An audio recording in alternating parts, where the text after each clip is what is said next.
அண்மை செய்தியை பார்த்து வருகிறோம். கூட்டாட்சி முறையை ஒடுக்க அமலாக்கத்துறை முயற்சி செய்து வருவதாக தமிழ்நாடு அரசு உச்சநீதிமன்றத்தில் குற்றச்சாட்டை முன்வைத்திருக்கிறது. மணல் குவாரி வழக்கில் ஆட்சியர்களுக்கு சம்மன் அனுப்பப்பட்ட விவகாரம் தொடர்பாக தமிழ்நாடு அரசு மனு தாக்கல் செய்தது ஏன் என்றும் கேள்வி எழுப்பப்பட்டிருக்கிறது. கூட்டாட்சி முறையை அமலாக்கத்துறை ஒடுக்க பார்ப்பதாக தமிழ்நாடு அரசு உச்சநீதிமன்றத்தில் குற்றம் சாட்டியிருக்கிறது. மணல் குவாரி வழக்கில் ஆட்சியர்களுக்கு சம்மன் அனுப்பப்பட்ட விவகாரத்தில் தமிழ்நாடு அரசு மனு தாக்கல் செய்தது ஏன் என்றும் கேள்வி எழுப்பப்பட்டிருக்கிறது. கூடுதல் விவரங்களை செய்தியாளர் சுசித்ராவிடம் கேட்கலாம். சுசித்ரா, முழுமையான விவரங்கள்.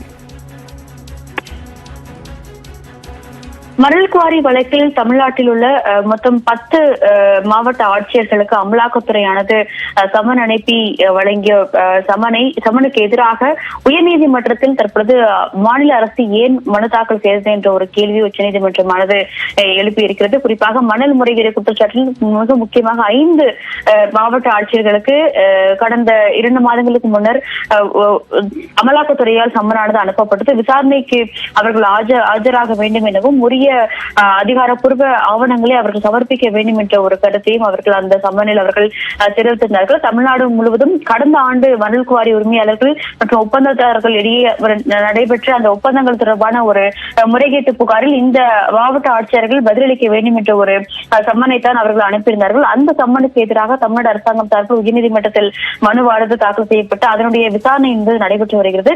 இந்த நிலையில் அமலாக்கத்துறை சார்பாக உச்சநீதிமன்றத்தில் இந்த நடவடிக்கைகளுக்கு எதிரான ஒரு மனுவை தாக்கல் செய்து அந்த விவகாரத்தை தான் இன்று நீதிபதி பலா திரிவேதி தலைமையிலான அமர்வில் விசாரணைக்கு எடுத்துக் கொள்ளப்பட்டது. மிக முக்கியமாக தமிழ்நாடு சார்பாக மாவட்ட ஆட்சியர்களுக்கு அனுப்பப்பட்ட சம்மன் மீது ஏன் மனு தாக்கல் செய்ய வேண்டும், மாநில அரசு தாக்கல் செய்ய வேண்டிய அவசியம் என்ன என்ற ஒரு கேள்வியை உச்சநீதிமன்றமானது எழுப்பியிருக்கிறது. குறிப்பாக அந்தந்த மாவட்ட ஆட்சியர்கள் தனிப்பட்ட முறையில் அவர்களுக்கு தேவையான விளக்கத்தை பெறுவதற்காக உயர்நீதிமன்றத்தையோ உச்சநீதிமன்றத்தையோ நாடலாம். ஆனால் மாநில அரசு ஏன் இந்த மனுக்களை தாக்கல் செய்ய வேண்டும் என்ற ஒரு கேள்வியை தான் உச்சநீதிமன்றமானது எழுப்பியிருக்கிறது.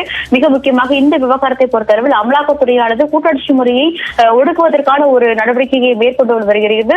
வழக்குகளில் தொடர்பு இல்லாத அதிகாரிகளுக்கு சம்மன் அனுப்புவது என்பது ஏற்புடையதல்ல.